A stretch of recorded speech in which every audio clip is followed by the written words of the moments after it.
Hello everyone, আসসালামু আলাইকুম। আর একটা নতুন ব্লগ ভিডিও নিয়ে আসলাম আপনাদের মাঝে। দেখেন, আমি এখন আছি নদীর পাড়ে। দেখেন কী অবস্থা নদীর পাড়ের। পদ্মার পাড় কীভাবে ভাঙছে, দেখেন কীভাবে ভাঙন সৃষ্টি হয়েছে। দেখেন খুবই ভয়াবহ অবস্থা। আর কাজের কোনো আপডেট নাই। তারা বেরিয়ে পথে যারা কাজ করার কথা তারা তেমন একটা কাজ করে নাই। দেখেন বাড়ি ঘরের অবস্থা কী। আমাদের বাড়ি ওইটা দেখেন, খুবই খারাপ অবস্থা। কাজকাম পুরো বন্ধ হয়ে আছে।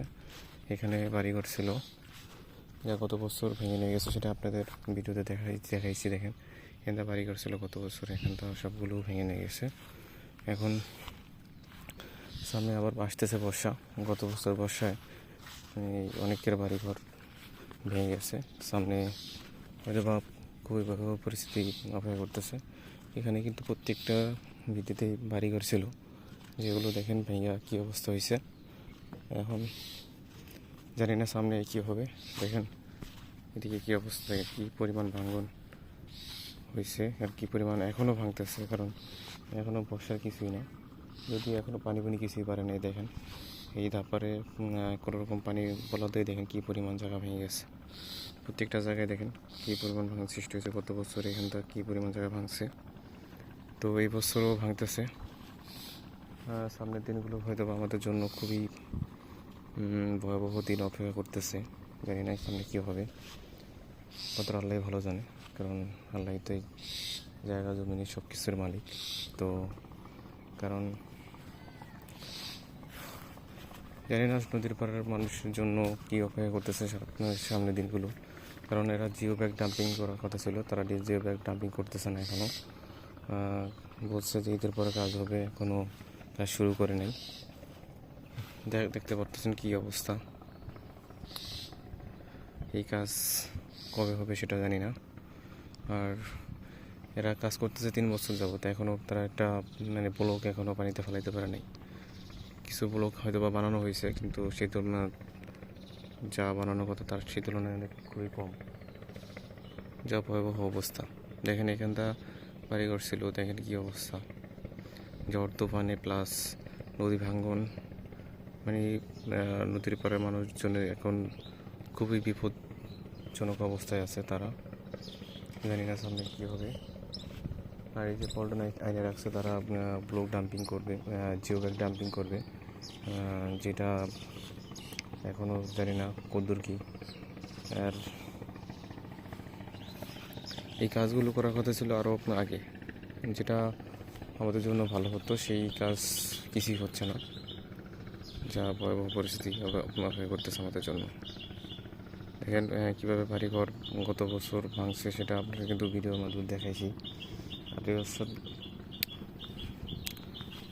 এখনও বর্ষার পানি বাড়ে নাই, বা পানি দেখেন এখনও কত নিচে, তাও কী পরিমাণ জায়গা ভাঙছে। আর এই সামনে যখন এই পানি বাড়বে, যখন এই বন্যা হবে, তখন যে কী পরিস্থিতি হবে সেটা একমাত্র আল্লাহই ভালো জানে। তো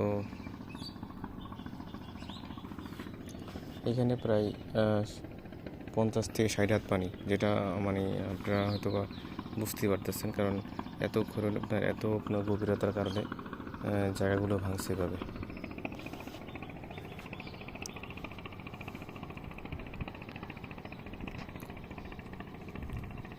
এখানে এই বিটাটা গাছগাছলা প্লাস বাড়িঘর ছিল। দেখেন এই বাড়িঘর সবই ভেঙে চুরে অবস্থা খুবই খারাপ। এখানে ওই যে আমি যেখানে দাঁড়াই আছি, এখানেও বাড়ি ছিল, যে বাড়িগুলো ভেঙে পরবর্তীতে সরাইয়া অন্য জায়গায় চৌচির করে রাখছে। কারণ এখন উঠায় নেই, কারণ এই নদীর তো কোনো ভরসা নাই। কারণ এখনও তারা জিও ব্যাগ ডাম্পিং প্লাস তারপর ব্লক ফেলাইবে, তারা কত দিন লাগবে জানি না। ততদিনে আমাদের এই গ্রাম উঠে যাবে কিনা সেটাও এখনও বলা যাচ্ছে না। কারণ কী অবস্থা হয় সামনে, গত বছরের মতো যদি এবছরও ভাঙে, হয়তো খুবই খারাপ অবস্থা পরিস্থিতি হবে। তো সবাই চেষ্টা করবেন আমার এই ভিডিওগুলো দেখার জন্য। আর প্লিজ সবাই একটু আমার চ্যানেলটা সাবস্ক্রাইব করে দেবেন, পাশে থাকা বেল আইকনটা বাজিয়ে দেবেন, যেন আরও সুন্দর সুন্দর ভিডিও আপনাদের মাঝে নিয়ে আসতে পারি। সেই দোয়া করবেন আমাদের জন্য। আর প্লিজ আপনাদের সবার প্রতি অনুরোধ থাকবে, আপনারা আমার এই চ্যানেলটা যারা এই ভিডিওগুলো দেখতেছেন বা দেখেন, সবাই একটু চেষ্টা করবেন আমার এই ভিডিওগুলো দেখার জন্য, সম্পূর্ণ দেখার জন্য। আর চেষ্টা করবেন আমার চ্যানেলটা সাবস্ক্রাইব করে দেওয়ার জন্য। আপনাদের প্রতি এতটুকুই অনুরোধ, শুধু আমার এই চ্যানেলটা সাবস্ক্রাইব করে দেবেন আর ভিডিওগুলো দেখবেন। আর আমার ভিডিওগুলো কীরকম লাগে সবাই একটু কমেন্টের মাধ্যমে জানাবেন। কারণ আমি আমার ব্লগের মাধ্যমে আমার নিজের জীবনযাপন নিয়ে একটু তুলে ধরার চেষ্টা করি আপনাদের মাঝে। কারণ যদিও কষ্ট লাগলে কিছু করার নাই, তাও আমি চেষ্টা করি আপনাদের ভিডিওর মাধ্যমে তুলে ধরার জন্য। সবাই একটু আমার চ্যানেলটা সাবস্ক্রাইব করে দেবেন, পাশে থাকা বেল আইকনটা বাজিয়ে দেবেন। তো আজকের ভিডিও পর্যন্তই, সবাই ভালো থাকবেন। আসসালামু আলাইকুম, আল্লাহ হাফেজ।